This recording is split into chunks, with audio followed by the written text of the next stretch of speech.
Ang kainaman po sa selective post-emergence na ito ay pinipili lamang niya po yung mga damo na dapat niyang patayin at iniiwan niya po na hindi nasasaktan o naapektuhan ang ating mga palay.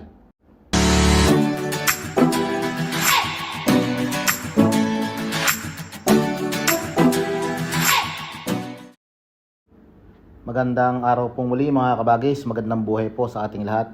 Ngayon po ang pagkukwentuhan po uli natin ay tungkol po sa mga pamatay uli ng damo sa ating mga palay. Ito po yung mga damo na maaari pong nagkakaedad ng 20 araw o pataas. At meron po tayong maraming gamot po tayong ginagamit para po sa pagpuksa po ng mga damong ito. Subalit ngayon po ay ang ibabahagi ko lamang ay ang ilan po sa mga karaniwang ginagamit, lalo na po partikular dito po sa aming lugar, ang mga ginagamit po namin pamatay damo sa amin pong mga palayan. Disclaimer po mga kabagis, muli po ay aking iniuulit na ako po ay hindi eksperto sa larangan ng pagsasaka at higit po sa lahat ay wala rin po akong mataas na pinag-aralan kaugnay po sa larangan ng agrikultura. Subalit po ang aking ibabahagi ay ayon lamang po sa aking mga karanasan bilang isang magsasaka at ang ilan po ay bahagi po ng aking mga sariling pananaliksik. Ayun po mga kabagis, tulad po ng ating mga nalalaman, ay marami po tayong mga uri ng pamatay damo na karaniwan po natin ginagamit sa ating mga sakahan. Kabilang na po rito yung Rice Star, yung pong Cleanser, meron din po tayong tinatawag na yung Frontier, Piancor, Top Shot, Paisero, at marami pa pong iba. Yung pong mga nabanggit ko pong gamot na pamatay damo, ay yun po yung mga karimitang ginagamit po natin na ang palay ay nagkakaedad na ng 20 araw pataas. Ngayon po, ang ibabahagi ko po sa inyo mga kabagis ay ito pong Rice Star at saka po itong Cleanser. Unahin po natin mga kabagis ang Rice Star. Ang Rice Star po ay selective post-emergence herbicide. Ang kainaman po sa selective post-emergence na ito ay pinipili lamang niya po yung mga damo na dapat niyang patayin at iniiwan niya po na hindi nasasaktan o naapektuhan ang ating mga palay. At ito po ay napakahusay na pangkontrol ng mga annual grasses. Ang annual grasses po ay yung mga kalimitang tumutubo tuwing sasapit po yung pag-uulan o panahon ng tag-ulan.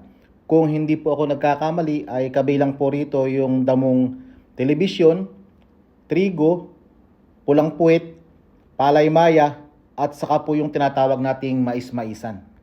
At mayroon po itong active ingredients na phenoxypropietyl. Ang timing of application po nito ay maaari po nating i-spray ng simula 15 araw hanggang 30 araw pagkatapos po ang pagkatanim ng palay or pagkasabog tanim. At sa isang ektarya po ay sasapat na po ang kalahating litro ng Rice Star. Ang dosage naman po sa pag-apply po nito ay 50 ml per 16 liter knapsack. Ang kasunod naman po niyan ay itong Cleanser 100 EC. Ang Cleanser 100 EC po ay isang uri ng post-emergence herbicide. At ang Cleanser po ay may active ingredient na cyhalophop-butyl. Ang kagandahan po rito sa Cleanser, ito po ay malamig sa palay. Rain pass herbicide din po ito at may systemic activity na mabilis manuot sa katawan ng mga halaman, kaya kahit po mabasa ng ulan o mabuhusan ng ulan ay hindi po basta-basta mahuhugasan ang na-spray ng Cleanser. Ang kagandahan din po nitong Cleanser ay pwede mo na siyang i-spray sa edad na 18 araw pagkatapos magsabog or magtanim, at pwede rin hanggang 60 araw bago ang pag-aani. Ang kagandahan din po nitong Cleanser sa panahon ng pag-i-spray, kahit po mayroong tubig o tuyo man ng iyong palayan, ay pwede mong i-spray ang Cleanser 100 EC. At ang takal naman po nito ay 10 kutsara sa bawat isang tank load or 100 ml sa bawat isang 16 liters na knapsack sprayer.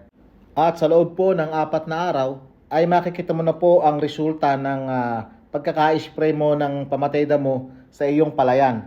Hindi po basta-basta maninilaw yung damo na na-spray ng Cleanser.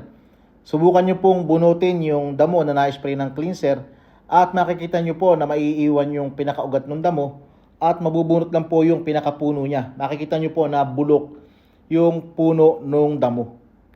Ayun po mga kabagis, inuulit ko po, para po sa mas napakabisang resulta ay napakahalaga po ng timing sa pag-spray at dosage po ng gamot na ating i-spray. Para po sa mas accurate na resulta ng ating pag-spray ay lagi po nating titingnan at susundin ang nakadikit na label dyan sa likod ng ating botelya man yan o lata. Kayo po mga kabagis, ano po ang ginagamit nyong gamot o ginagamit nyong pamamaraan sa ganito pong edad ng damo? Paki-comment naman po sa ibaba para po meron din po kaming mga idea mga kabagis.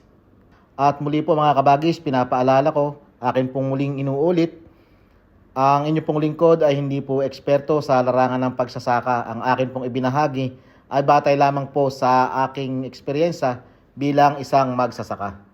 O paano po mga kabagis, hanggang dito na lamang po muna. Hanggang sa uulitin po, ingat po tayong lahat. Stay safe po. God bless po mga kabagis.